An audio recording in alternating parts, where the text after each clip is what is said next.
MBA and Beyond. Good to see there's quite an audience here today for INSEAD Jan 25. So I love a proactive crowd, and I'm sure our speakers would also love to know more from this proactive crowd today. I'm Paridhi, co-founder of MBA and Beyond. We do this week on week. I only believe in facilitating meaningful conversation between our consultants, profile experts who are also alums of the respective business schools we're going to be talking about, and you guys who want to get into the business schools. So more about, if you want to connect with me on LinkedIn, I'm just dropping my handle here. Happy to have a chat afterwards if there are any more questions.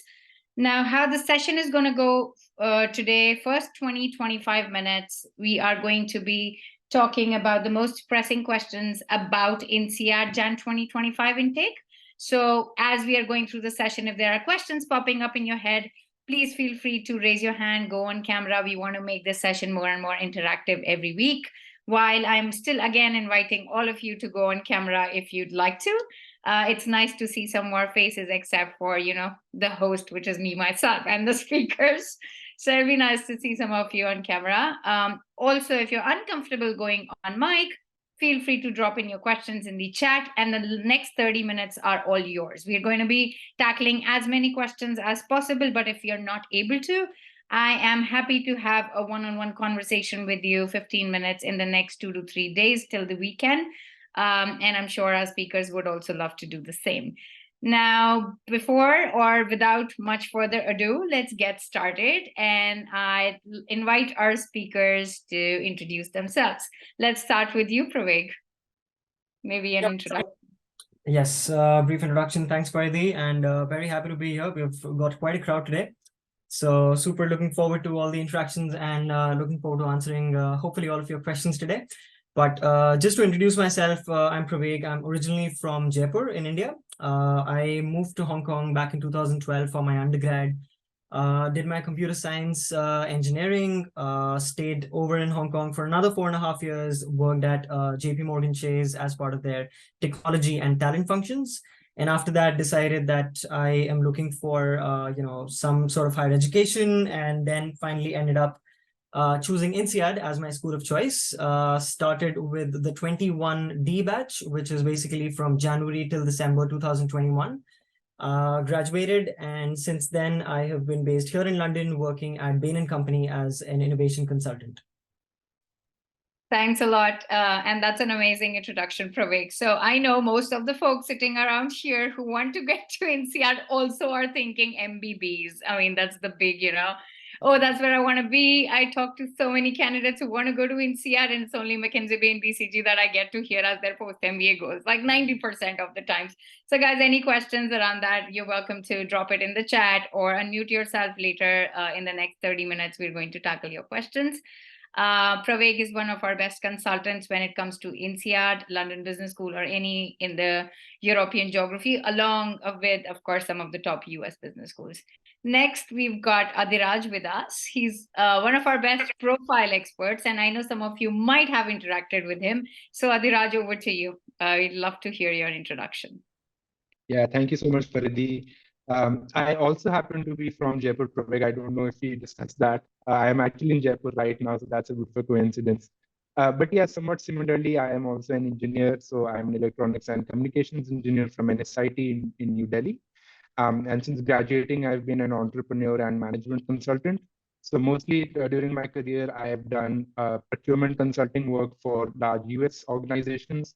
So what I specialize in is to go in and optimize their supply chain and logistics spend, and then deliver some cost savings to organizations there.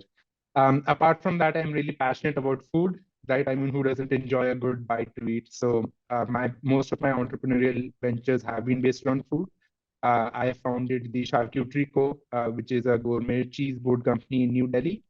And yeah, that has been super fun. Right now, as Paridhi mentioned, I am also going to INSEAD. So I'm in the 24D intake, which means the January intake, which is what we're going to be discussing today. And yeah, also a profile evaluator at MBA and Beyond. I really enjoy interacting with you guys there. And yeah, hopefully we can help answer your questions here as well. Thanks a lot, Adiraj, and all the best for your journey, which is soon going to start. Another month to go for that. It's going to be super grueling, and of course, you can connect with Pravek for any other inputs that Absolutely. you I definitely intend to to. mentally prepare yourself. So yeah, Yeah. all the best for that. Okay, so I think we've got precisely 25 minutes. We'll start with the first few questions around Jan 25 intake. And these questions are mainly around the changes and updates for INSEAD Jan 2025 intake. Both of you are welcome to chime in whenever, and let's make it, very conversational. And guys, if questions pop up, please feel free to drop them in the chat. We'll take them on as we go through the session. So the first question that came through to us are 2025 intake, and can you share some key dates, milestones, and considerations for prospective students? Any one of you, Pravek, Adiraj, whoever wants to take this one up.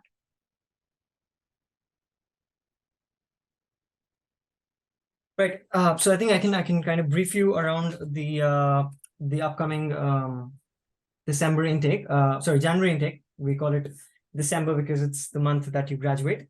But yeah, pretty much I think I would kind of want to start with discussing why does a person go for the January intake rather than the usual August or September intake, just to kind of hopefully pre-answer a lot of upcoming questions. And one of the major reason is because this January intake offers you the opportunity to have a summer internship as well for 2 months during, of course, the summer months, which the other intake, the August intake, does not offer you. So this is particularly good for applicants who want a shift in an industry, a shift in their function, are looking to kind of experiment, with a couple of new functions, new positions out there, understand how the industry functions in a different geographical area, Europe or Singapore for that matter. So it's particularly good for people who want to change industries or functions drastically, try to experiment that through a summer internship, and then eventually target a full-time position with the same company or somewhere in the same industry. So that said, a lot of it's a very different kind of a cohort that we usually see for the Jan intake versus the August intake, primarily because of this specific opportunity that candidates get. And this is again more from a qualitative perspective around how these intakes kind of majorly differ from each other. For the quantitative aspect, the dates and everything, I think I would pass over to Paridhi and Adiraj, who would have a better view at it. Absolutely. Adiraj, would you like to add anything to what Pravek said? No, I think that was a really good answer. I also think it's worth considering, just depending on which job profile you want to go into post MBA. I mean, which is either consulting or finance or entrepreneurship. How the hiring cycles for your verticals align with the sort of course. So for consulting, I mean, we have two sort of hiring periods, I think, at INSEAD. And the benefit of the D intake is you sort of get two bites at the apple. So one during the internship period, and one during the actual placements which happen after that internship is done. So that's one of the benefits as well. I think in terms of short-term changes specifically for the 25D or the January intake, the most major one I can think of is just the change in the GMAT exam, which we are experiencing right now. I'm sure we'll get into it, but the GMAT Focus Edition has sort of changed the format a little bit, which may affect the preparation, but honestly, maybe not that much as well. And yeah, I think personally speaking, it's a great opportunity to have to get the benefit of the ROI of a 1-year program, but with an internship included. I can't think of many other programs which offer that. So definitely it's one of the best ones to go for. Absolutely. And I'd like to add just 2 more points to that. Before that, I can see a bunch of questions coming in, my personal chat and one on the group. We'd be happy to take them on, and we're going to be touching upon international experience and values in just a bit, Mano. So just hold on for a bit. We're going to come to that. So I'd just like to add that while we see that INSEAD is one of the most rushed MBA programs out there, so it's a lot that you're assimilating. So even if you want to stick around, and I have friends who graduated in 16 and 17 who actually did not want to pivot, but they chose to go for a Jan intake just because they wanted a breather in between. It is actually very fast paced. If you know that you want to stick around in the same industry, you might just want to relax for 2 months, just go networking around Some of them spend like I think half their break in Paris networking, and the later half in San Fran networking and with the, product managers in Meta, so on and so forth. So it's just like a breather also in between, which you may want to consider for such a fast-paced program. That's how I also look at it. Apart from that, there is no difference. I know there are a lot of myths in the market around that a Jan batch could be better than a August batch versus, like however you see it. There is no stark difference with respect to how the placements come across or come through in both the seasons. There is equal opportunity, and there is, as we talk about equal opportunity, I think we can touch upon a very close-knit question to this one. What's the difference between Singapore and Fontainebleau campus? That I know that question did not come through to me in these 10 questions that we have, but I get asked this massively. So I think Praveg, Adiraj, we can touch upon this, and how should one choose a campus when they are thinking of INSEAD? Do they have a preference, or is it just the school that's putting them into different campuses? How does it work? Any one of you can help us understand. Yeah, sure. I can probably go for it. So I think firstly, in terms of what is exactly the same between both the campuses. So again, INSEAD is truly a global school. So in terms of the academics, in terms of access to opportunities and access to, say, the career center or the faculty across both the campuses, you will not experience any difference by and large, because they do try and maintain the same level of academics or the same level of experience that every candidate gets, whether the person is in Fontainebleau or in Singapore. So from that perspective, the opportunities and everything that you get from the school remains exactly the same. The only difference is more from an applicant's perspective in terms of which geography do they most want to network in. Because being in person in that geography, being in that time zone changes a lot of things in terms of, who can you network in a more kind of convenient way. So for instance, if you're an applicant coming, for instance, from India and wanting to target, say, the European and the UK geography, you're better off choosing Fontainebleau as your home campus, primarily because you will be in the same time zone as, say, the recruiters, as everyone, the consulting companies, product management companies in the same geographical area.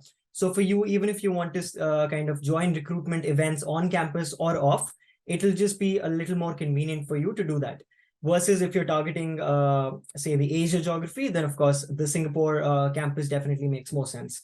Of course, during your 5 periods at INSEAD, you always do get the opportunity to move between the campuses, except for the first 2 periods where you have to be in your home campus. But for the remaining 3 periods, you get an opportunity to transfer to the other campus, experience, the opportunities over there, network with the applicants and all the recruitment events in the other campus, as well as, of course, on top of this, you do get an opportunity to go for exchanges to the US or even China for that matter. So from that perspective, really, the campus that you begin with, as such, in terms of opportunities, is very similar. The only decision is completely on you in terms of which geography do you most want to network your way into. So I think that's my piece on that. Adiraj, any sense? Yeah, I think. Oh yeah, thanks, Prash. No, I think again, great answer, Praveg. I think the only thing I'll add on to that is, yes, you do get the opportunity to transition. So even if you do not get the campus of your choice, for sure you have the flexibility to sort of get that experience. The other thing you might want to think about is just what sort of outside of sort of college experience you want to have. So Fontainebleau is sort of like a sleepy French town. It doesn't have a lot of nightlife. From what I've heard, obviously Praveg is better able to speak to that. You can go to Paris on the weekends, but in the week you are there in sort of like the classical French setting. It's extremely beautiful, and you get the opportunity to stay in classic French chateaus. Versus a very different sort of life experience in Singapore. You're in a big metropolitan city, lots of stuff happening. I'm personally a fan of F1, so there's a Grand Prix which happens there. A lot of people go for that.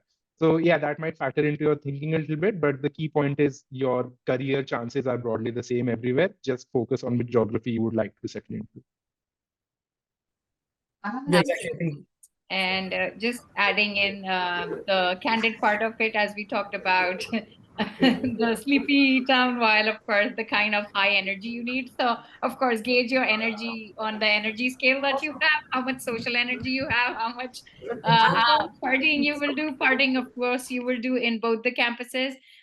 This is like a small French town with just a gully which has a bunch of bars where everybody's flocked together in winters, while Singapore is like a huge place for you to go around anywhere networking.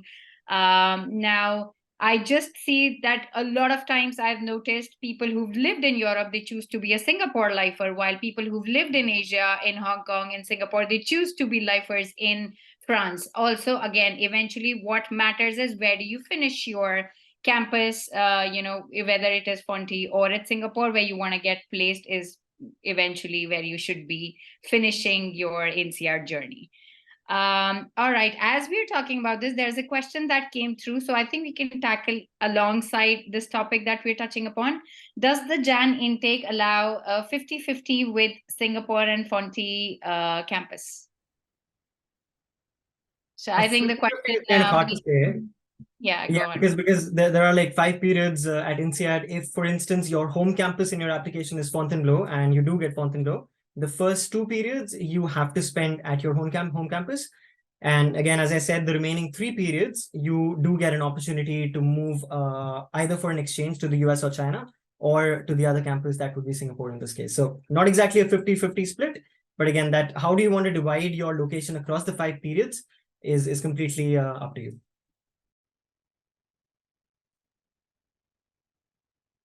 Faridi, sorry, you're on mute. Sorry, my bad. Eric is also asking around the lines of industry. So he's checking what would Singapore campus be more ideal for in terms of domains / industry. And I think we can talk about the cultural nuances later. But do you have any specific domains and industry that you would recommend if candidates are targeting they should aim for Singapore versus Fonty, or vice versa? I think Singapore, I mean, very broadly speaking, the industries and the companies that come on campus for recruitment are pretty much very similar across both the campuses. You'll get the likes of consulting, investment banking, private equity, everything pretty much. Where I think there's a little bit of an inclination for the Singapore campus is towards financial services, wealth management or even private equity to a certain degree. Primarily because of the location. I mean, again, Singapore being a bit of a financial center for Asia, you do get all of these companies situated within the city who tend to come on campus way more often than they would come to the Fontainebleau campus in Europe. So I think there's a bit of inclination towards financial services for the Singapore campus, but broadly speaking, it's very similar. Yeah. Just a small thing to add on there, I think worth thinking about the visa situation in Singapore. So I think they have been tightening up their visa regime a little bit. So if you're going there specifically to recruit into the same country, targeting Singapore as it were, I just worth checking in your industry, what are the job openings currently like for that country? Yeah. I think those are great insights. Now, circling back to the deadlines, I know some of you might be thinking that we still have a few months at hand. So one thing that I'd say that it's never too early to start INSEAD applications for INSEAD. It's one of the heaviest MBA application in the B school world. The deadline is going to be somewhere in the second week of March for Jan 2025 intake. Then followed by round 2 in April. I think the third round is in May or June. I think it was June this year. So that's how it's going to be, similar to how it was this year. So March, April. What if you are targeting INSEAD and you belong to an overrepresented pool, you should be aiming for round 1 and round 2. We do not advise Indian male engineers to go for round 3 and round 4. I've seen a question around how do they split, how do they accept candidates in respective rounds. So this INSEAD does not reveal. However, we make assumptions, and I believe, and our team at MBA and Beyond believes that the 50% are filled up by round 1 and round 2, while they still have 40 to 45% seats remaining. So 50 to 60% they try to fill up by round 1 and round 2. However, this is not revealed by INSEAD. The director does not want to talk about it at all, even if you try and reach out to them. So this is absolutely very much based on what candidature do you bring to the table? Do you match the value system that business school is really looking for? I believe they can even go up to filling out 30% if they get the right candidates in the first round. So it's always better to apply the earlier the better. So as we're talking about the rounds and the values, I think we can connect to the values of INSEAD. Praveg and Adiraj, do you want to talk about and throw some light on the values that INSEAD really cares about or they're seeking in a candidate, along with international experience? And there are going to be a bunch of questions on international experience. So thoughts on that? So I'm happy to start. So I think a couple of values that INSEAD really looks out for in the MBA applications and candidates, especially from how you're kind of reciting your entire storyline, what kind of values do you bring to the table.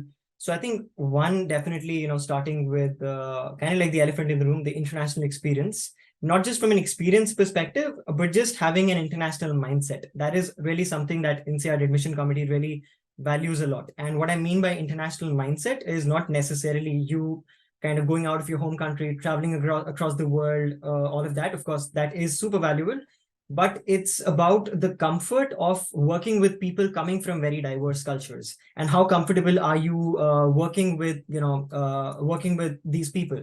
And these diverse cultures, not necessarily international, they can even be within your own country. For instance, in India, we do understand how diverse people are from different parts of the country. So even that is hugely valuable for the INSEAD admission committee. So I think this form of a very diverse and inclusive mindset, if you're able to kind of portray this through your entire storyline, through your essays, that really does add quite a lot of weight on your entire application. And I think the second one is, as compared to a lot of, say, financial services focused US schools, INSEAD as a school kind of puts a lot of weight on your overall profile. So not just your academics, but also your extracurriculars, who you are as a person outside of work. And I'm not sure if you've already looked at what the INSEAD essays are, but there's one entire essay only asking you about your extracurriculars. So that only kind of is a testament to the fact that how much INSEAD really appreciates a fully kind of all-rounded person who's not just good at academics and their professional experience, but also considers that there is a big part of life outside of work. So, any licenses, certifications, any hobbies, traveling, music, etc. That is also something that the school really values and appreciates quite a lot. I think that's, of course, there's way more to add, but I'll pass it over to Adraj for the remaining ones. Yeah, thanks, Praveg. I mean, just to echo the point, it's really about the overall all-roundedness of the application with INSEAD. There's no, outstanding focus everywhere. I think what they are looking for is a person who has, developed their character and their personality enough to be an efficient part of a business school and the cohort. To add on a bit more, I think one of the things they consciously try to inculcate in INSEAD is like a focus on empathy and teamwork. I mean, I've interviewed for other schools and interacted with their cohorts as well, for example, at Oxford. But the people at INSEAD I found to be extremely genuine, very open, very, very helpful. And, it's been a real joy to sort of interact with them. And I do think they look for that consciously, not only in your application, but in the interviews as well. So, we have 2 alumni interviews for INSEAD. So in both of them, there was a real emphasis on who you are as a person. How does your story actually interact with your profile? What sort of, personal characteristics can you bring? And yeah, as Pravik said, an overall well-rounded profile, I think will every time beat out a profile, with a really high GMAT score and, great academics. I think it's the overall person which really matters. Yeah, and I'd like to add just one more thing, even though the answer was really wholesome.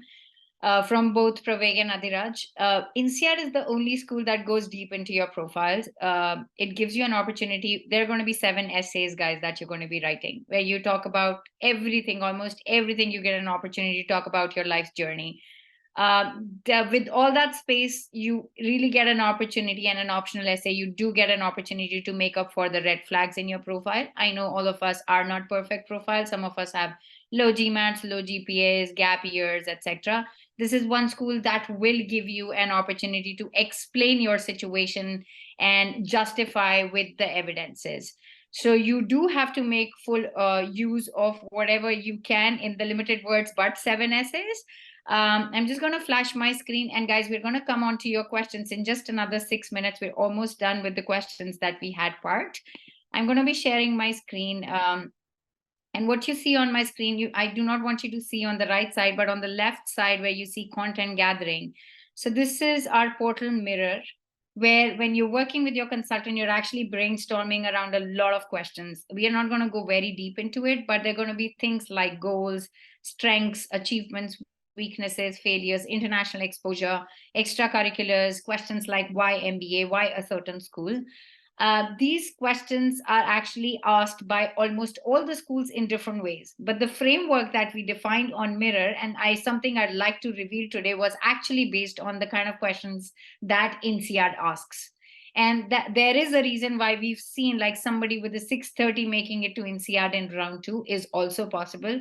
While of course somebody with a 770 who's much low on extracurriculars and does not have any clarity when it comes to international exposure, how to bring that out despite having international exposure in their profile, have not made it through.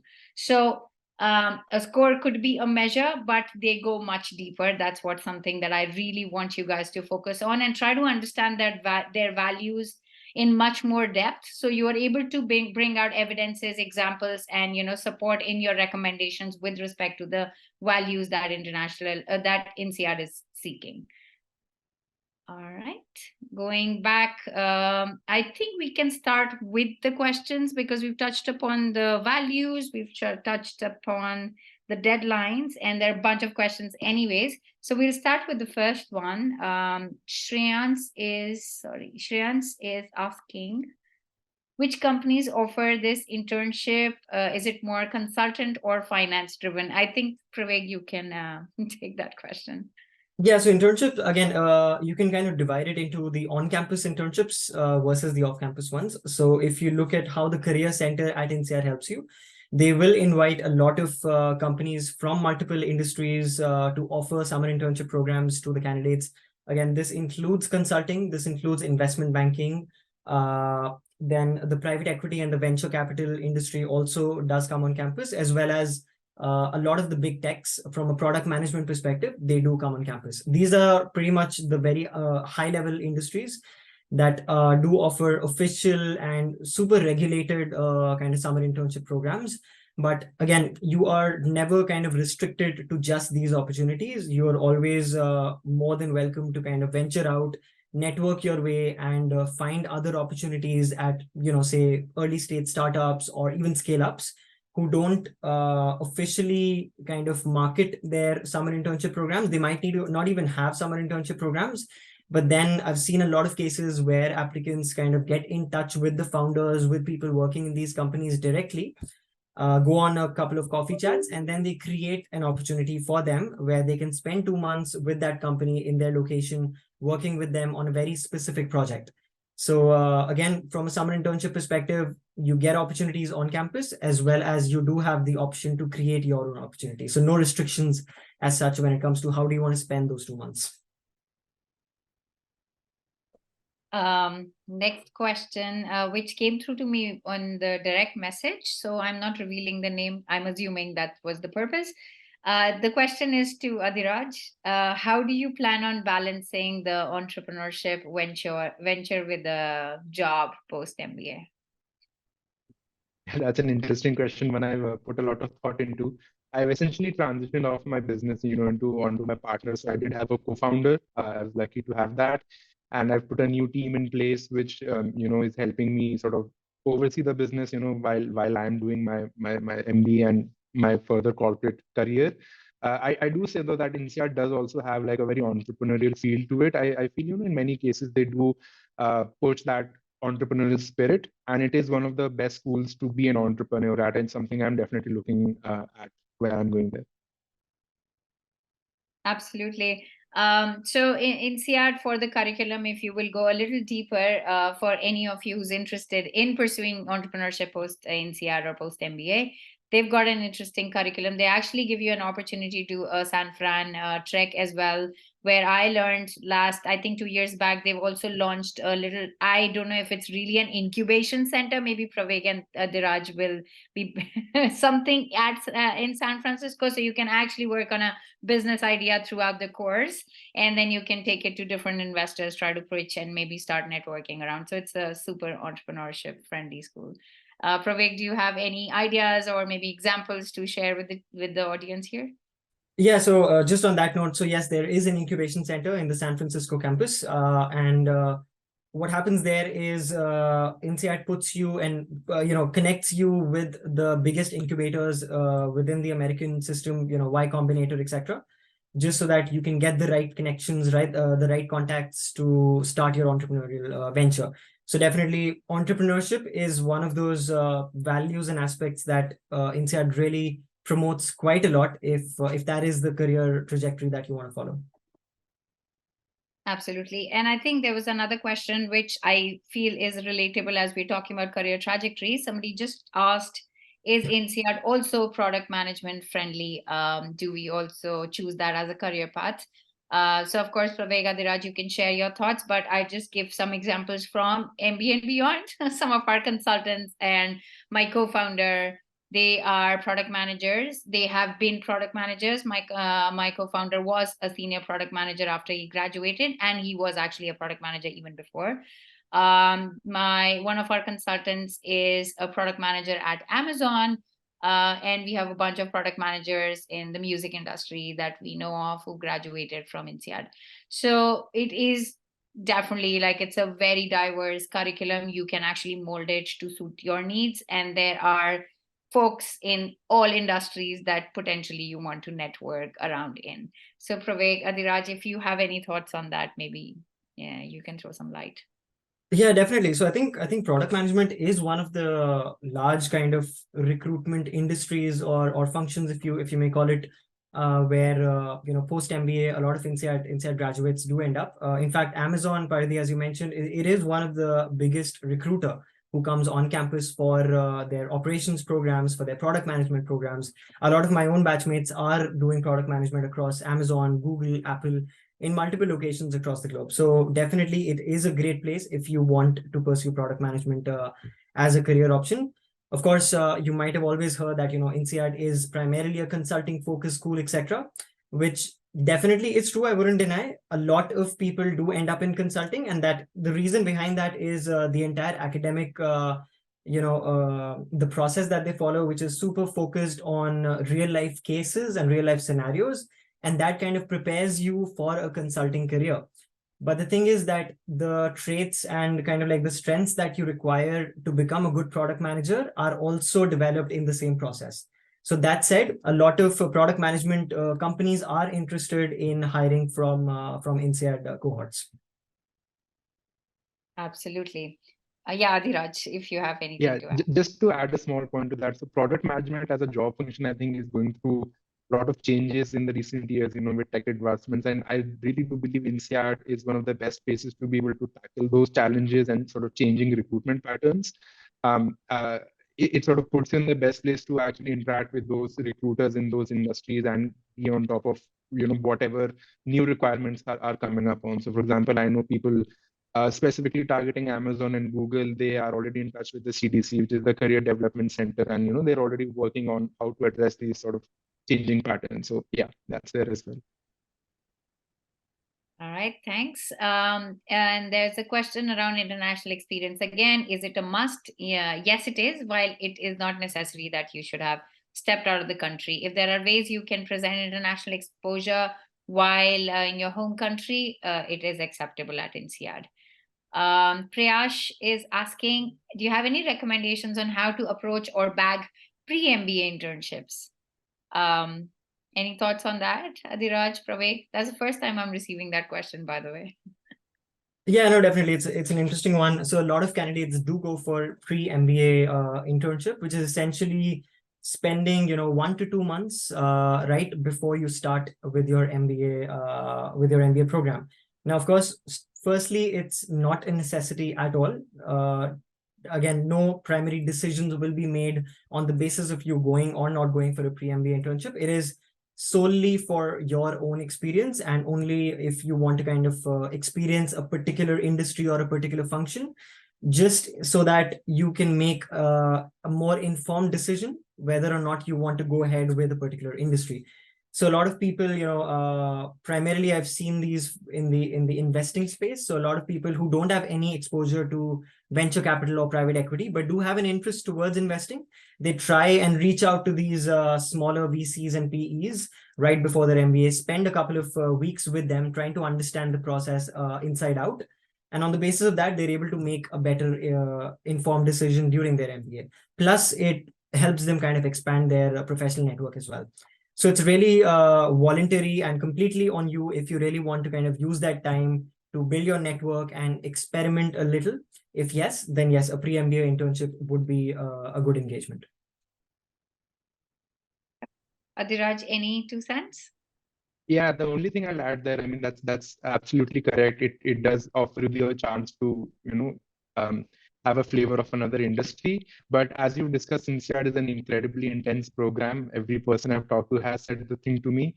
So you have to maybe balance how much is that 2 month or 3 month internship worth to you versus just, maybe taking a month or two off recharging your batteries, because that is super important. From all the advice I've gotten is that you really need to be at 100% when you get there. So yeah, just something to consider. Don't burn yourself out before actually going there, because there's going to be plenty of opportunities and plenty of experiences out there as well. Absolutely. While, of course, one thing that I'd like to add, a lot of networking and internships that you will do will only matter when you're doing it in the geography where you want to get placed. So let's say if I'm coming from India and if I'm just doing another internship, potentially to pivot may or may not help me as much.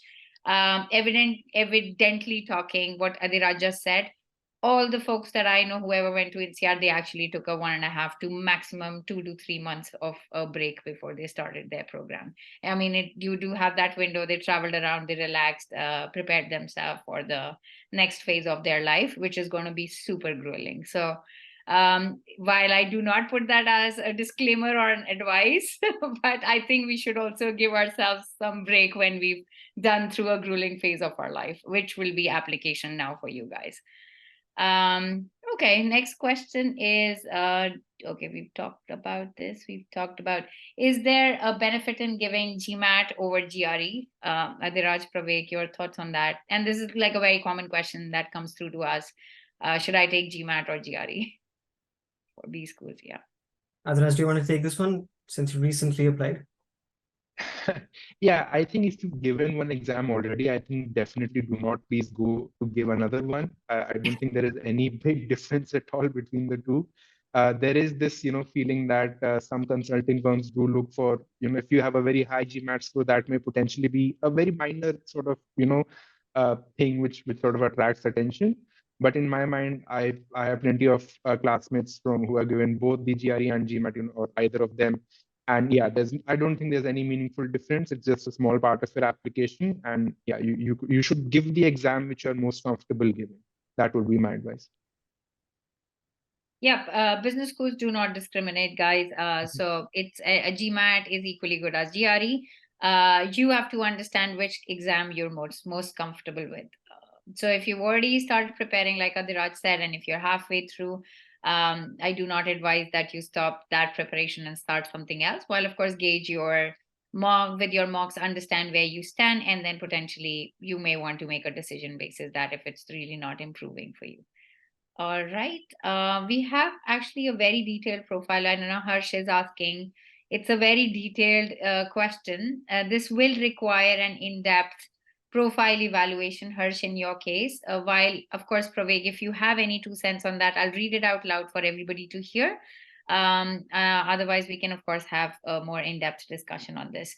Hi, Pravek. I'm Harsh, 40-year-old, having 6 years work experience in JP Morgan Fraud Division. Now in estate sales for last 3 years. Total 9 years of work experience. I don't have a technical background or degree. Have a 4-year career gap as well. How good are my chances of getting admission at INSEAD?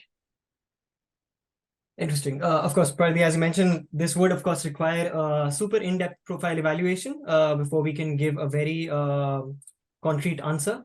But I think on first look, definitely no reason to say that, you shouldn't go for the INSEAD MBA. The only thing I would say is that, of course, with your experience and with your number of years of work experience, there would, of course, be other schools potentially which might be more relevant for you. Again, that would call for a very in-depth profile evaluation. And at times, I can even think of potentially going for an executive MBA in some of the schools instead of an MBA. Again, depending on what you really want to, bring into your career trajectory from the MBA program, and where do you see yourself after the MBA program. But again, that would require us to do a very in-depth profile evaluation. But I think my first sense would be that there isn't any reason to say that you shouldn't apply or cannot apply for the INSEAD MBA program. Again, I think more than kind of happy to go ahead with this and put in the application for INSEAD. Absolutely. I do the same. I would answer the same. Now, Prayash is, I'm assuming this is what he means.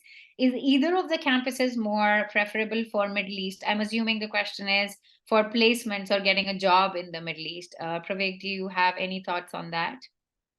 Yeah, so Middle East has been a very interesting geography, and it's kind of popped up only in the recent, say, 5 years for a lot of MBA kind of grads, and especially for INSEAD.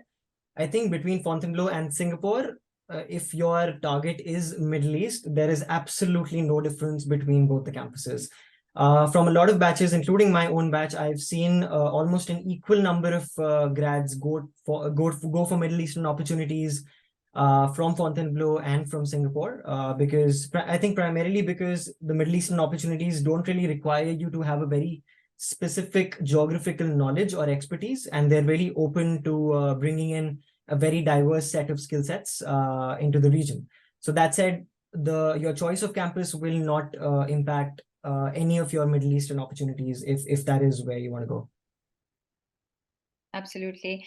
I see Shruti is raising her hand. We'll tackle one round of questions, and then Shruti, we're going to come through to you. So along with Middle East, I also saw a question around getting placed in the US. Yes, that does happen in my knowledge, unless Adiraj and Pravik want to throw some light on that. When it comes to management consulting, product management, we've seen getting placement through to both the geographies, including Middle East and US. I personally know a lot of people who had to fly in and out from INSEAD Fonty campus for their round of interviews at BCG and Bain. And right now, I currently know a lot of people in New York and Chicago offices. So it is possible, and it does happen. So Pravik, do you have any thoughts? Adiraj, your thoughts on this? Yeah, I think the only point that I would want to add, definitely it does happen. It is an option that you get depending on what opportunities you want to pursue, and especially if you also opt for a US exchange, you get an option to go for either the Kellogg Business School or the Wharton Business School. Spend one period over there, and while you are there, you also get access to their career centers. And so all of the opportunities that are available to in-house Kellogg or Wharton students, the same exact opportunities will be available to you as well, if you want to make use of those. So from that perspective, I think opportunities are always there, and we have seen a lot of candidates, a lot of grads go to the US for consulting, product management opportunities as well. Yeah, absolutely. Just to add on that, you might, if you already have an H-1B visa or someone to sponsor you, that's amazing. That would, I think, definitely speed up your pathway. It's just the visa, which you have to keep in mind while thinking about the US. But if it is definitely an option to recruit there. Yep. There are a bunch of questions that Ayush has asked. I'm just going to run through it very quickly. Pravik, Adiraj, feel free to shut me up and maybe chime in when you feel like you have a pointer to add. So the first one is, what's a comfortable GMAT score one should aim for? How important is it compared to overall applications? So GMAT is definitely important. GMAT, GRE, whatever exam you're writing. while it is not the heaviest on your application, because we've seen candidates ranging from a GMAT score of 630 to 770 make it through to INSEAD, depending on your candidature and what your application is bringing to the table, matching the values of different business schools. Of course, INSEAD is really looking for more what you've got in you beyond your scores. So focus on that, as well as, of course, if you belong to an overrepresented pool, you do need to have 20 points higher than the average score. So that's something that I would just say. How are weightages assigned towards other aspects of the application? GMAT, academic qualifications, WorkX, international exposure, etc. So we cannot attribute percentages to it, but of course I can help you understand that GMAT, in our understanding, something that even admissions director said, it's close to 15 to 20%. Now, of course, you can maybe want to do that split across all the pointers that you put here, unless Praveg, Adiraj, you have some insights on that and you'd want to share. No, I think nothing really to add. It's very difficult to allocate a quantitative number to each of these aspects. What I'd say is, an amalgamation of all of these aspects would kind of create an overall application, an overall profile for you. And just making sure that your entire storyline is smooth and is, easily digestible for a layman who's not coming from your industry. If that is, if your application is able to portray that, then I think you're good. But overall, I think all of these aspects, I would say, are equally important. Yeah, I do think it also, ties in with your story. So, your story is really important when you apply to any school, but especially for INSEAD. So if you want to say, you're an academically brilliant guy and you're, coming there to do well, then it would help to have a good GMAT score to sort of justify that. So there needs to be justification of whatever story you're trying to say to the adcom. And that's where I think, your focus should be on what you are good at and what you would like to highlight. Absolutely. There's a term that we use heavily at MBA and Beyond. It's called collinearity. Make sure that all your dots are connecting to one single point, which is posting to your post MBA vision and goals. Because what INSEAD is seeking is that you have a clear understanding of how you're going to be positioning yourself as a global business leader who's going to be solving major real world problem someday in the future. So you have to add up to your evidences that is drawing one straight line. So focus on collinearity with the right evidences. I think that should be pretty good. Next question is, what are some of the key aspects to absolutely cover during an application? Of course, one we just talked about, positioning yourself as a global business leader, solving a real world challenge. That's one for any global business school that you're targeting, along with the values that INSEAD is seeking. One of them is international exposure. So do a little homework, go into the core values that INSEAD really seeks. One of them is international experience. The second is contribution to the community. Make a list of them. Try and gather all the evidences of all the things that you've done and try to integrate them in your essays. Next one, what are some of the common scholarships or financial aid Indians can apply for? Merit-based are definitely there. For women, there are a bunch of them, but I know Ayush, you're a guy. So Adiraj, Praveg, do you have any maybe ideas on what scholarships or financial aid can Indian male or candidates apply for? Yeah, I think, again, my knowledge would come from back in 2020 or 2021. But back then, again, primarily for round 1 and round 2 applicants, lots of scholarships are available, mostly from a diversity standpoint. So if you can showcase and portray that you come from a very diverse background, not necessarily from a nationality perspective, but even in terms of the work experience that you have. For instance, if you might have made a very unconventional move from one function to the other, that yes would count you towards being super diverse and bringing in a very diverse mindset to the entire cohort. So that said, you'll get an option of multiple scholarship applications. But even from that perspective, as Paridhi initially mentioned, round 1 and round 2 would be the preferred rounds if you were to target getting into one of the scholarship pools, because by the time you reach round 3, almost 90 to 95% of the scholarship pools have already been finished off.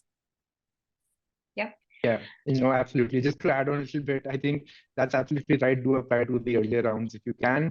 You have an opportunity, even as an Indian male engineer, to get scholarships. I mean, I know a lot of my friends in my cohort and me as well, we have received scholarships.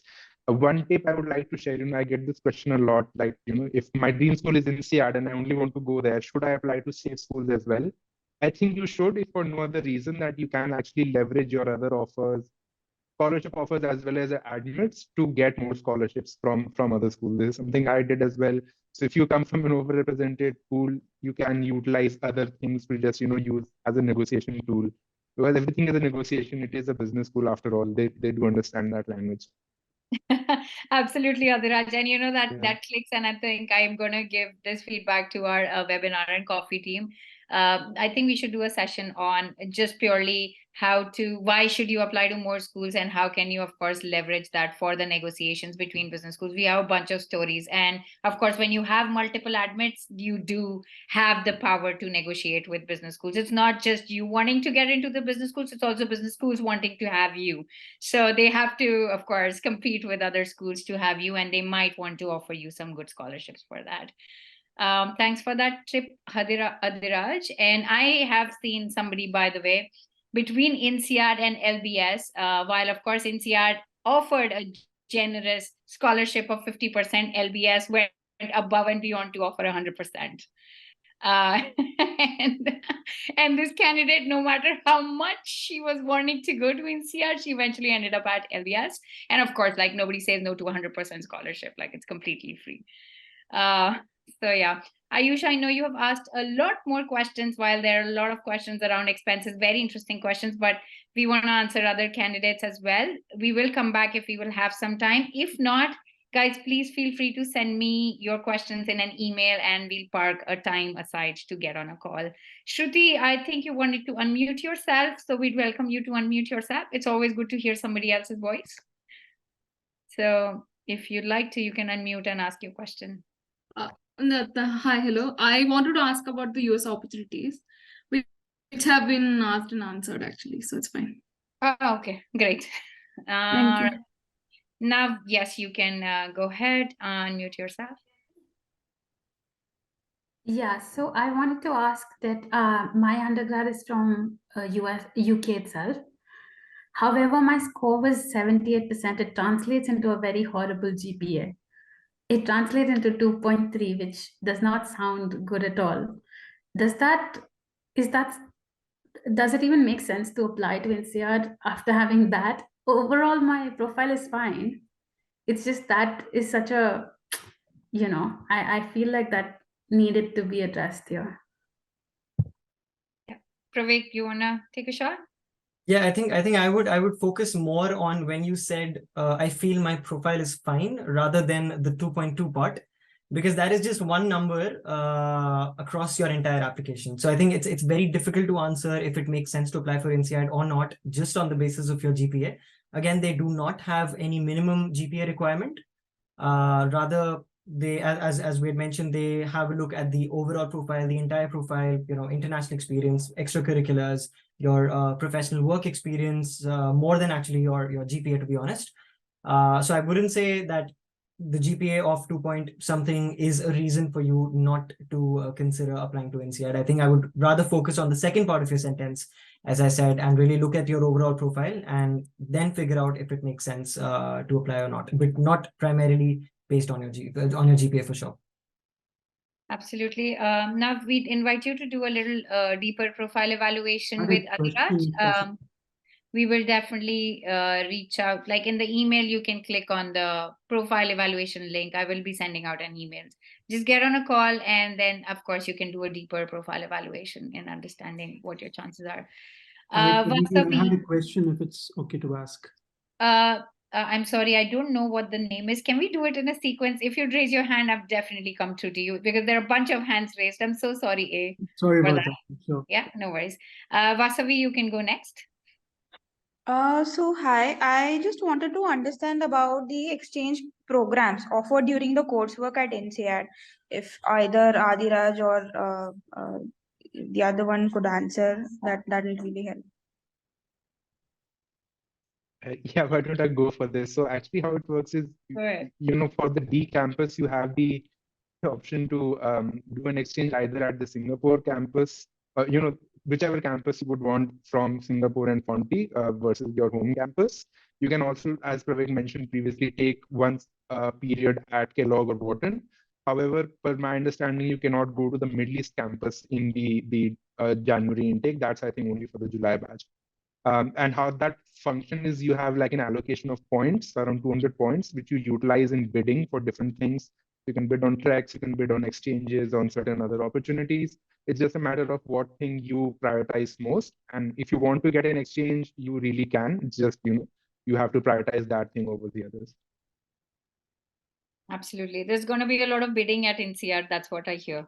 So if you're headed there, be prepared, or maybe just experiment a little bit of bidding before, there are a lot of platforms for that. Muskan, you can go next. Muskan, we welcome you to unmute yourself and ask your question. Yeah. Thanks, Paridhi. Hi, Adiraj. Hi. So, basically, I'm a strategy consultant based in Dubai, and I have about 4 years of total work experience. I worked in Mumbai earlier as well in investment banking, and I graduated with straight A's in my undergrad and my master's, like MCom, BMS Finance and MCom Business Management. And during college, I did a lot of extracurriculars. I was vice president of a lot of clubs. So I did the whole, extracurricular drill and everything. But the thing is, when I started studying for the GMAT, I realized like I'm not performing, even though I did well. And as you said earlier, you need to show collinearity. But I'm not good at the GMAT, if I'm being very honest. And I haven't taken the exam because of that. And I mean, INSEAD, okay, I do have the opportunity to do the Jan intake and wait it out. So, but then if I'm applying to other schools, I was considering applying in round 2, which is mid or early Jan, right? So I feel like there's not enough time to do the GMAT. At the same time, I did study for the old version, so I wouldn't want to get into doing the focus version if I really have to take the GMAT for INSEAD. But what do you think is a minimum threshold score, or what are my chances despite not having a good GMAT score? Because I feel quite confident to be able to tell a good story and justify it in the other essays, but I don't think I will make the score that they're looking for, if I'm being very honest with myself. I'm just taking a shot at this one because I want to connect you with a candidate who made it to INSEAD at 6:30 GMAT. Okay. More than me advising you or us, talk to somebody who actually made it through at a very less score. And when you say what they are looking for, how do you know what they're looking for? I'm 100% sure they were not looking for a 6:30, but she made it through because she really chased them through all the networking sessions that INSEAD hosted and all the webinars. She made sure that they noticed her so much. And of course, she was not willing to rewrite her GMAT. That, of course, is one resilience and outlying, like an outlier story that I can see. But one thing common between you and her is that she also brings in I think 9 months of great international experience, which she constantly kept on highlighting in front of business schools. Okay. I have 2.5 years now. Yeah, so don't worry about it. Muskan, I think just speak to Pooja. I'm going to ask the team to put you in touch. So just send me like a one-liner on the email that I send out to you so it stays on top of my mind. Sure. Praveen, Adiraj, do you want to add something to that? I will just facilitate her to connect with someone. No, I think nothing specific to add apart from what you've already mentioned, I think. Yeah. Vivek, you can go next. Thanks, Praveen. Thanks, Adiraj. Vivek, yeah, so I'll just describe my profile in short. I have a GPA of 3.1 in engineering and work experience of 2 years and 4 months as of today. And I've given GRE and scored 325 in that. And I have pretty good, comparatively good co-curricular profile. I've been a national level sportsman in swimming and table tennis. And I've also been a general secretary and training and placement coordinator of my department in civil engineering. So I want to know, while applying for the university, I have not done any other courses like certifications or any of those things. So while applying to the university, when I'll put in resume, so can I put the courses, but which I have not completed yet, but I am currently doing. So can I write those on my resume? Praveen, do you want to share some thoughts on that? Yeah, no, definitely. I think, Vivek, I don't think there's any issue in including that. Again, it's a question of where do you want to include it just so that it makes the most impact. And I think, as Parthi mentioned, INSEAD does give you 2 optional essays as well, primarily to kind of highlight things that you aren't able to bring out via your CV or via any other aspects of your entire application. You know, it includes courses that you are already in progress, something that you might achieve, a couple of months from now. So I think those optional essays are actually the best kind of way to bring this kind of information out in terms of what you will be achieving over the next couple of months. Okay, and yeah, one more. So a few of the courses which I was looking, they are charging around like 20 to 25,000 for certification. So do you have to take certificate, or should I just say I've completed this and this course? But since there was charge of around 20,000 for certification, so I didn't took certificate. Vivek, let's take this offline, because this is going to be a deeper conversation to understand where you're at, what certifications you're looking at. Just one quick thing, guys, we should not do certification just to add weight to our application. It has to add some value to what we really want to do. Yeah. We are actually on, we have to like wrap up this session, but I know there are 5 more hands raised. I am personally staying back to connect with Prayash, Monica, Eric, and Ishan. But I do not want to hold our speakers and the rest of the audience. You're welcome to stay if you want to. Thank you, Praveg and Adiraj. I know you have other commitments as well. This was a great and a very insightful session. And I hope you guys found it meaningful as well, because this is just their way, Praveg's and Adiraj's way of giving back to the community. Of course, future INSEADers potentially are going to be joining their league. So all the best to you guys, and I hope you enjoyed the session. Thanks, everyone. Thanks, Parthi. Thanks, everyone. Thanks, Thank you Vivek. for Thanks, attending, Adiraj. everyone. Bye-bye. good luck. Thanks, everyone. Bye. Yeah, Prayash, you can go next. I'm just staying for another couple of minutes. I've asked people to wait on the other call. Go on, Prayash. Okay, hi Parithi, can you hear me? Yes, loud and clear. Go on. Okay, I have 2 questions. First one is a quick one. So about the exchange program, I know INSEAD has a campus in Abu Dhabi as well. So I wondered, is there an option to go there for an exchange if you're aiming for January 2025? Yeah. So Abu Dhabi, it usually deals with executive MBA. Most of the regular MBA candidates, they are going to be either headed to Singapore, or you will find them going to US. That's where the most, regular MBA programs are going to be. While, of course, if the Middle East is something that's on your mind, you can definitely go for internship. I have seen people interning and then eventually materializing their internships into full-time jobs there. Okay. Can I quickly go through the second one? Yes, please. But after that, I'm going to jump on to, I think, Monica. I hope that's okay. Yeah, go on. So I'm aiming for the Jan 2025 intake round 1, and what I wonder is there are essays, there are letters of recommendation, there's a CV. I wondered, at what time should one start working on these? How much time do you dedicate to preparing for your essays? When do you approach your stakeholders for recommendation? Like how soon, and how much time should you give on your CV? That's a very good question. And that is something I would love to answer for almost everybody who's struggling with the thought of round 2 versus Jan intake round 1. Because we have a bunch of candidates today, right now, who want to target round 2, like we discussed, for January deadlines. While, of course, they're also preparing for their GMAT GRE. So they're not sure what exact score are they going to land themselves with.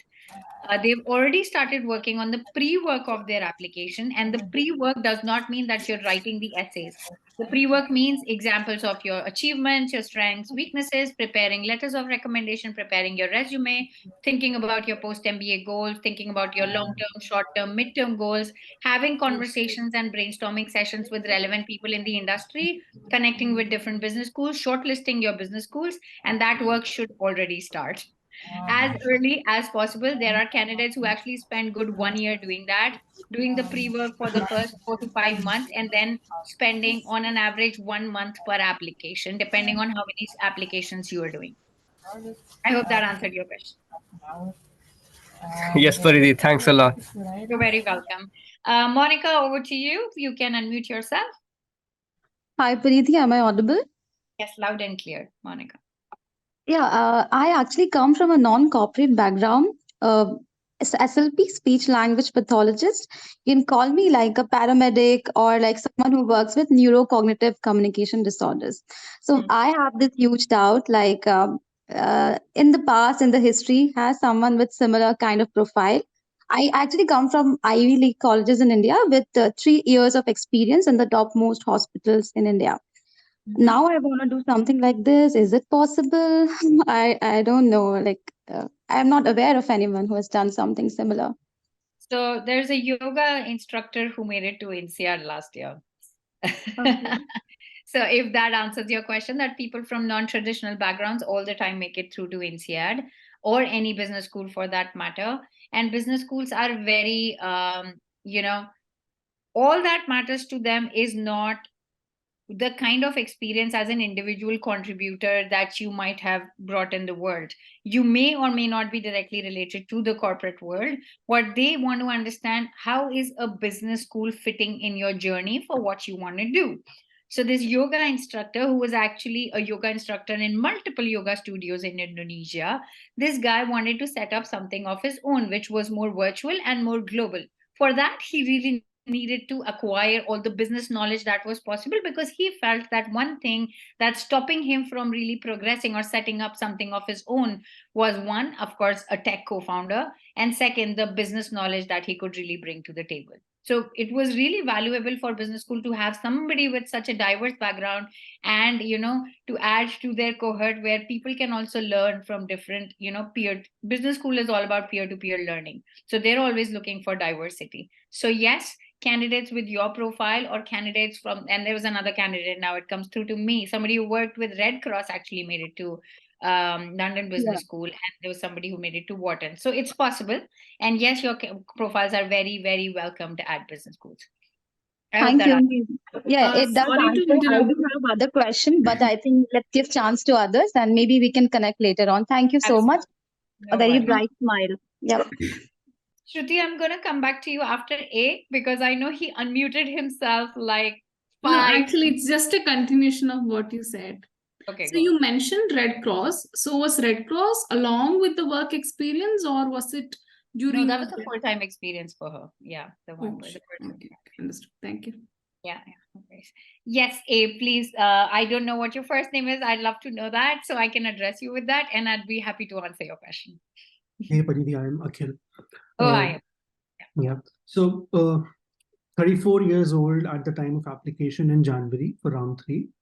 Indian applicant, of course, non-engineer. Yeah. I started my journey in Delhi University. Due to certain personal circumstances, I had to drop out, so I couldn't finish my degree.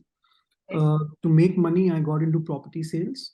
So I did that for a couple of years. Then on that journey, I bumped into a guy who was a technology entrepreneur. He liked my energy and offered me a sales role at a startup. So I started as a sales associate and then worked with him for good 3-4 years, graduated to a head of sales sort of a role. Then worked for another bigger startup, then worked with another startup which wanted to open a shop, which wanted to open shop in Dubai. So worked with them for around 10 months, shuttling between Gurgaon and Dubai.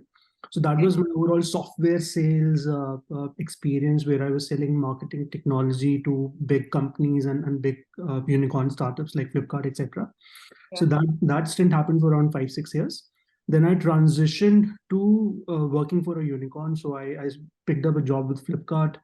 Worked in the chief operations officer's office, executing special projects in operations, sales, and new product development.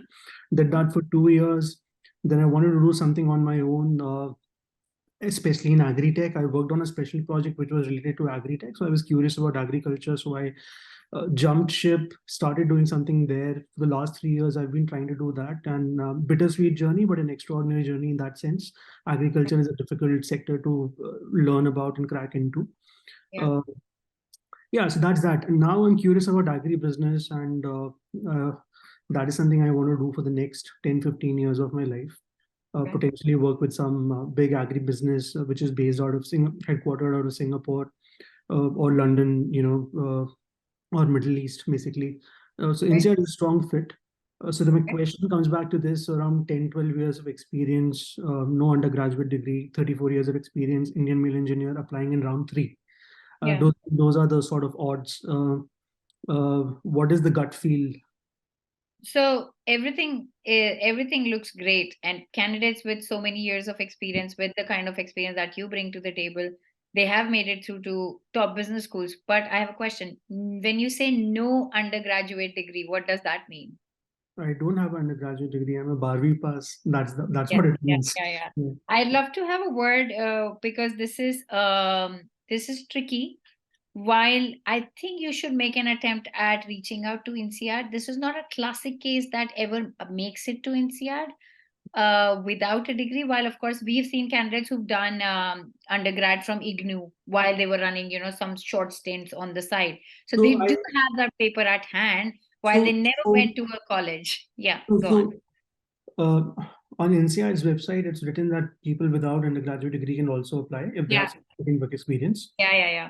So what I can say, just reach out to them with all the questions that you said. I did actually. So I spoke to somebody in the France office around 6 months ago, and his knee-jerk reaction was that yes, we see some of these profiles with people who come from startups or from the entrepreneurial background. So that's what his generalization then is. it's worth applying, Akhil. I mean, this is something that I don't have experience working with, so I can't write it on a piece of paper or voice it out. While what I can say, if INSEAD is welcoming and if they have clearly mentioned that you can come in and apply, you should definitely take a shot. That means you're at least eligible, and nobody ever got in without taking a shot. So I wouldn't say whether or not you will get through, but if business school is saying that you are eligible, you should definitely take a shot. Not just at INSEAD, at any other business school, because it's a great profile that you're bringing to the table. And to be honest, like I personally do not believe in the degree connotation as much as the world does, because I don't really go by too much of educational norms. While of course what business schools are doing these days is very different, especially when it comes to INSEAD. They're taking yoga instructors, they're taking people coming from farmer background and very different profiles. They're really facilitating great leaders to be leading great businesses, to be solving real world problems. So when you talk about agribusiness, I see that as something which could be very which could interest INSEAD or any other business school if you're really solving some problem for the farmers.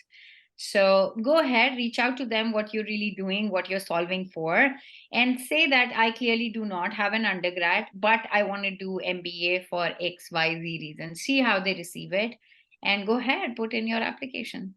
Yeah, so I just have one small question. So in terms of academic capability, when you don't have a transcript, right, you offset it with your GRE or a GMAT score. So in that case, is a 328, it's an average GRE score? Yeah, it's a decent score. We've seen candidates getting through with 328 to INSEAD. Even with my profile, no transcript? There's no profile like yours, like I know. That applied. That's why I said I can't vouch for it, especially on a public forum, because I do not know a profile that made it through to INSEAD without an undergrad. While if school is welcoming, you should get that in written in email from them and put an application forward, because it's a great profile. All right, fantastic. Thank you very much. So 34 or round 3 or 12 years of experience. Yes, that's not a problem. Like we know candidates with 40 years of age going to INSEAD as well, as long as they need an MBA. So it doesn't matter, guys, at what age you're going for an MBA. While of course I do recommend personally that if you're an older candidate, you should look at Europe as a geography for a regular MBA. And if you're, of course, let's say in your late 30s or something, you should potentially explore, with 15 years of experience, courses like MIT Sloan Fellow MBA programs, where there are 3 programs. One is MSX at Stanford Business School, GSB. Second is Masters in Management at LBS. And the third one is MIT Sloan Fellow MBA. So all these 3 programs, they fall under Sloan Fellow MBA.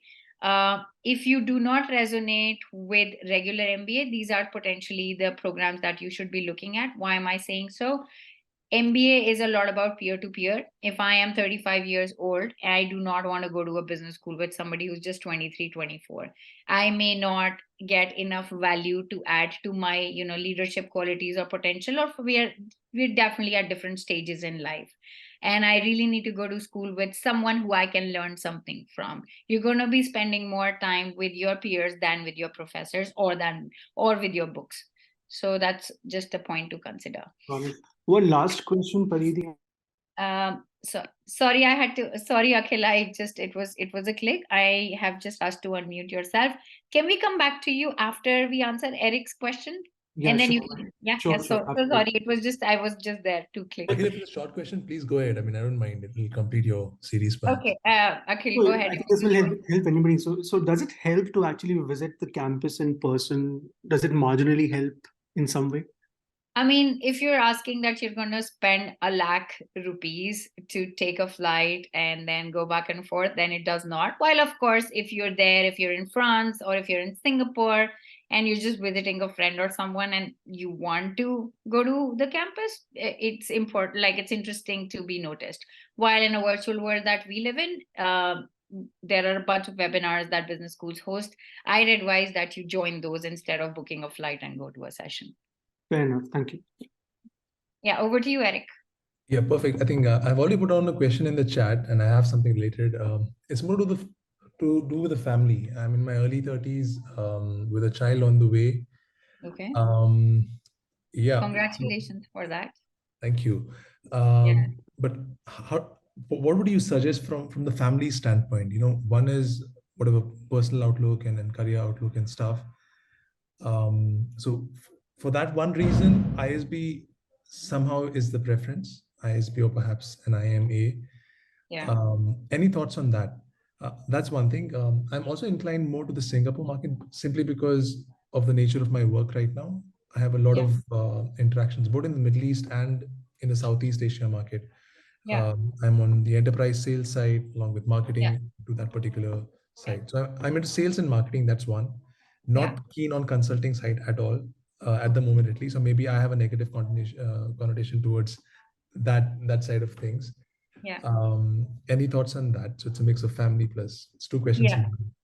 Absolutely. So Eric, the partners absolutely enjoy their time, and it's a very supportive community at business schools. For some of the schools that I can vouch for are Stanford, INSEAD, London Business School, where I personally know a lot of our folks and a lot of our friends who were either pregnant during the time, and there was like one student who actually even delivered during, and the partner was there to take care of the child, of course, in the last period. So it's a very, very supportive community when it comes to partners, and they have a bunch of things to, of course, engage with.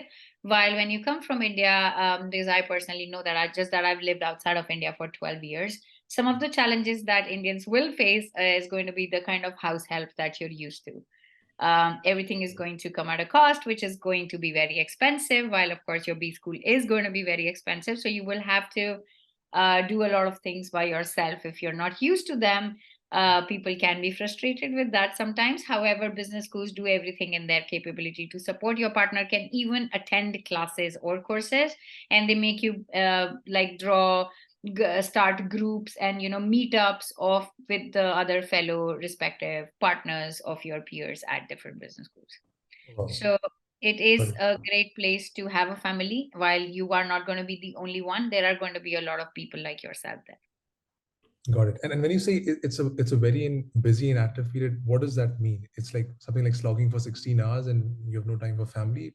Because I know your family-oriented questions, but I mean, yeah, for a few months, that's how it's going to be. INSEAD is definitely. So I can definitely say that this is what professors of INSEAD say. There are 3 S's that you will have to pick from. One is socialize, sleep, and the third one is study. At no point in time you are going to be having the capability or the potential availability to be doing all 3, and you will have to choose between these 3 to do only 2. So it's either study or sleep, study and sleep, or study and socialize, or socialize and sleep. And to be honest, family does not fall in that window anywhere. So your family in this space has to be very, very supportive. While, of course, the partners do get their own space to connect with a lot of candidates, a lot of people who are partners of the candidates who are coming to business school, while you're, of course, busy studying or sleeping or socializing for that matter. Got it. And what about the second part of the question, which is more of sales and marketing, has been my outlook for the past almost 8-9 years now.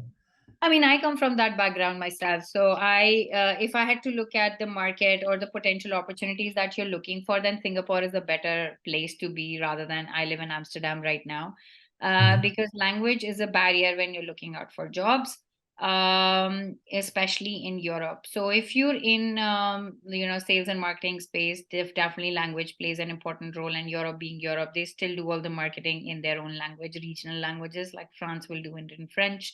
Netherlands will do it in Dutch.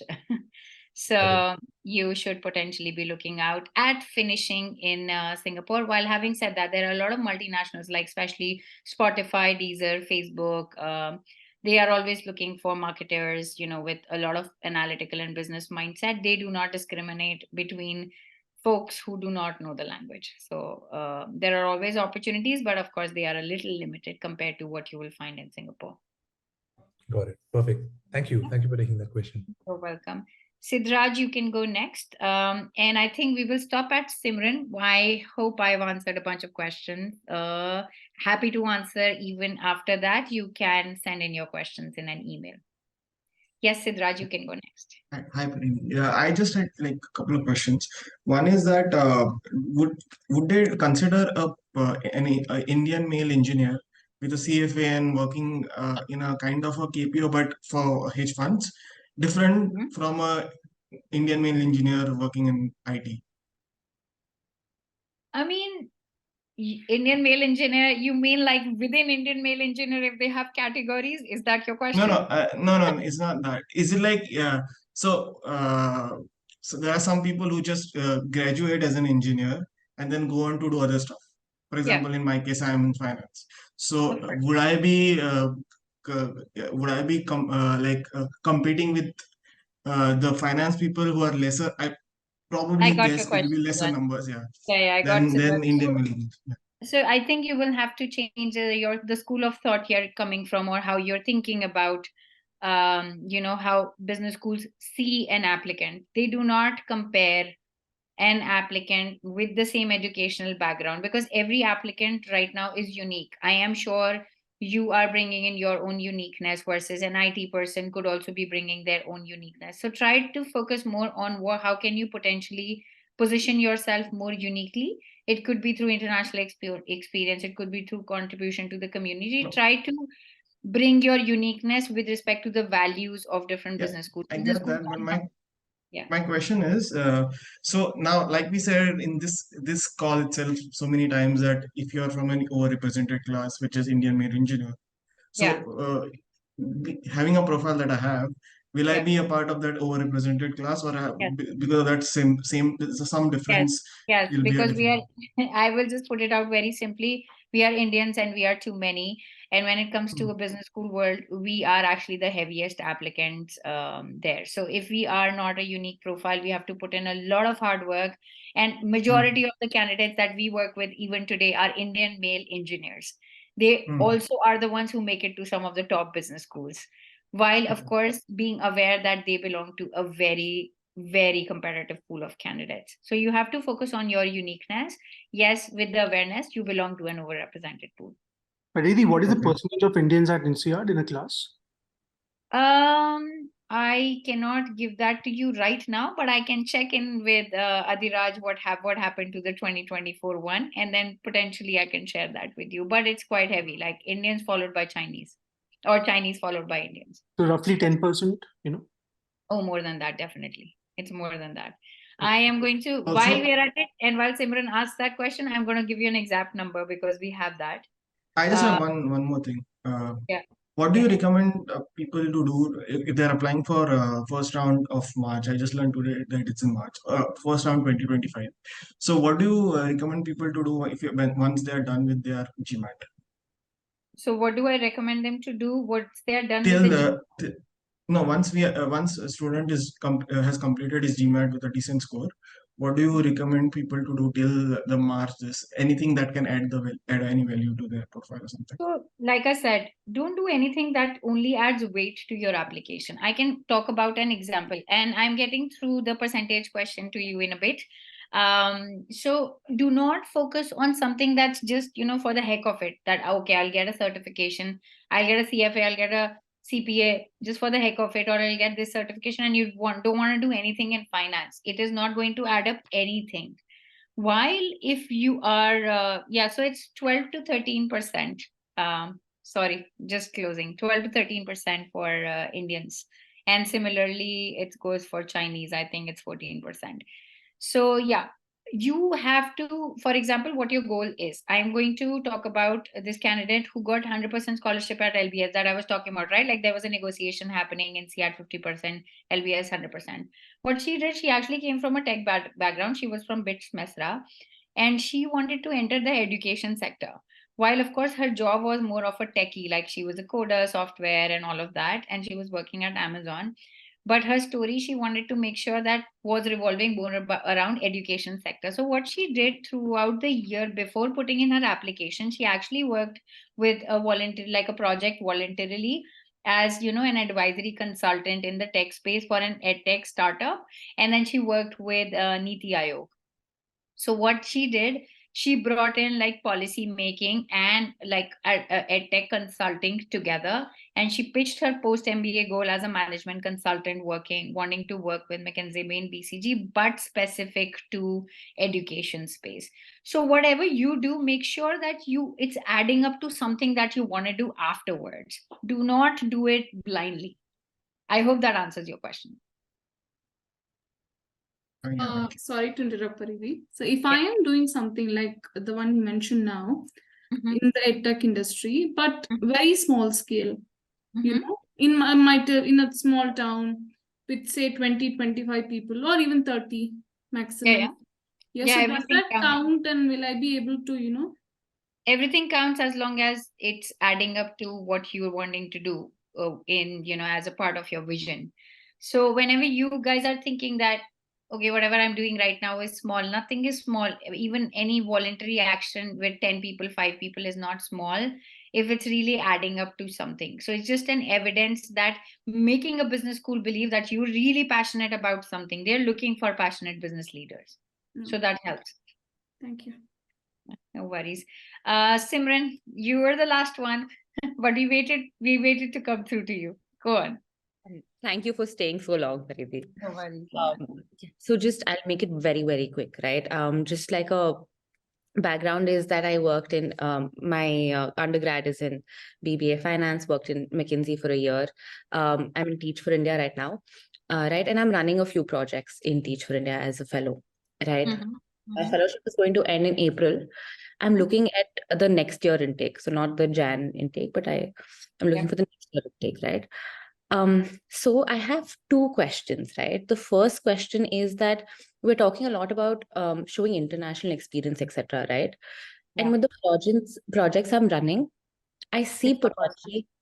Yeah, I see like massive potential for it.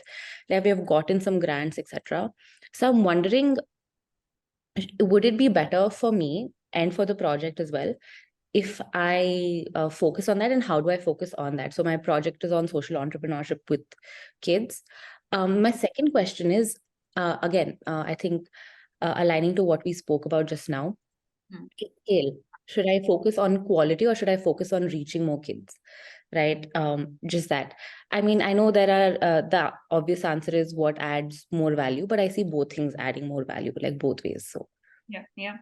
So to be honest, do where you can bring out more passion, what you feel really passionate about. It could be just working with 20 kids, or it could be working with 20,000 kids.